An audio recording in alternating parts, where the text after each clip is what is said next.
The Elves and the Enchanted Christmas Porridge. Far up north, where snow always lay like a soft blanket over the landscape, there was a little elf village hidden deep in the forest. Here lived the busy elves who helped Santa get ready for Christmas Eve every year. In the middle of the village stood a large community hall where everyone gathered to eat and plan the season's work. And it was in this very house that something very unusual happened on a crisp December day. In the kitchen of the hall stood Crispin the kitchen elf, sweating over a gigantic pot of porridge. It was tradition to make huge amounts of Christmas porridge, so the elves had enough energy for their long work days. Crispin stirred the pot energetically and tossed in ingredients one after another. But what he didn't know was that another elf had used the pot earlier to experiment with magical powder from Santa's laboratory. And this powder had a very strange side effect. It could turn anything it touched invisible. "The porridge is ready!" Crispin shouted, ringing his little bell. "Come and eat!"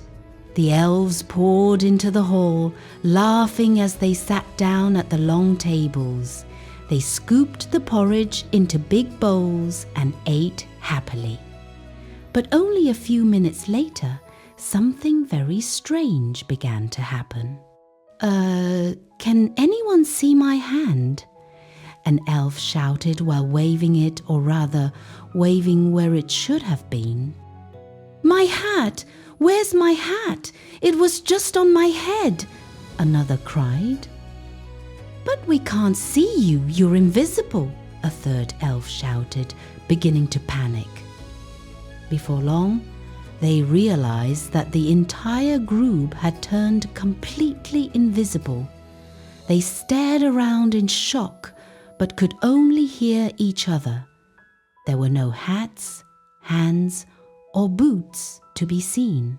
They ran around the room, bumping into each other, while the porridge still steamed on the tables. "It must be the porridge," Crispin said, still holding his wooden spoon. "Something went wrong.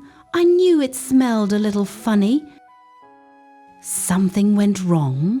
shouted the eldest elf, Oldenwick, who was usually the calmest of them all. "How are we supposed to make presents and help Santa if nobody can see us? This is a disaster."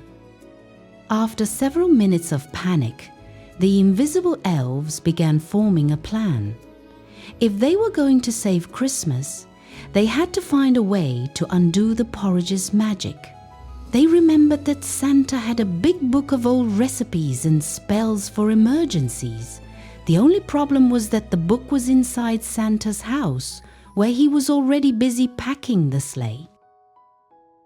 "We have to sneak in and borrow the book without disturbing him," suggested Littlebuck, one of the youngest and bravest elves.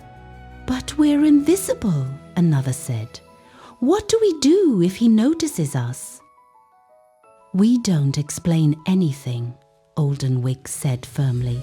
"We fix this ourselves, so he won't be delayed." The elves set off invisibly toward Santa's house. The snow formed tiny invisible footprints leading up to the door.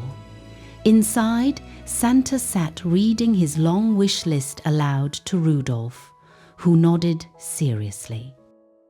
"We must be quiet as mice," whispered Crispin, who led the way.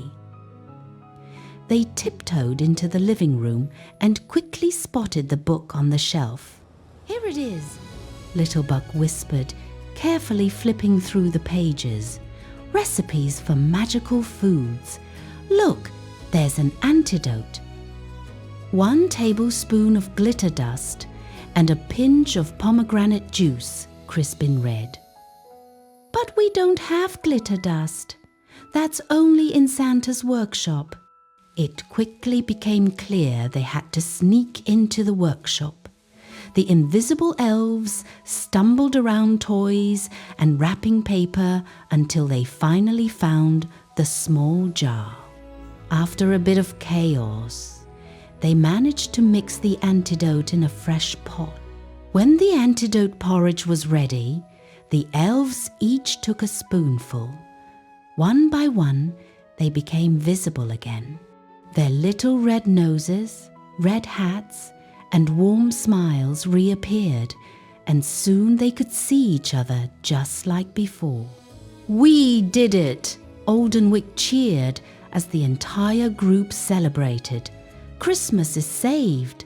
From that day on, it was decided that magical ingredients were never to be stored in the kitchen again, and Crispin the Kitchen Elf promised to double-check every recipe before serving Christmas porridge.